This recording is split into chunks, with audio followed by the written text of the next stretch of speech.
కూటమి అధికారంలోకి వస్తుంది అంటూ విర్రవీగి ఇప్పుడు కుప్పకూలిపోయారన్నారంటూ వైసీపీ నేత జోగి రమేష్ చెప్పారు. కూటమి అధినేత విదేశాలకు పారిపోతే దత్తపుత్రుడు ఎక్కడికెళ్లాడో కూడా తెలియదని విమర్శించారు. ఓడిపోతున్నట్టు తెలిసే చంద్రబాబు అల్లర్లు సృష్టించారన్నారు జోగి రమేష్. మొన్నటిదాగేనేమో వీరంగం సృష్టించారు.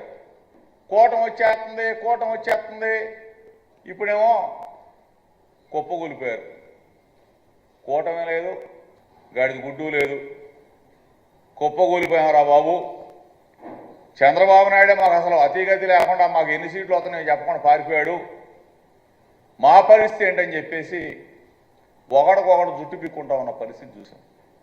ఏదైనా రాజకీయం చేస్తే, ఏదైనా ఎన్నిక చేస్తే విలువ ఉండాలా, విశ్వసనీయత ఉండాలా.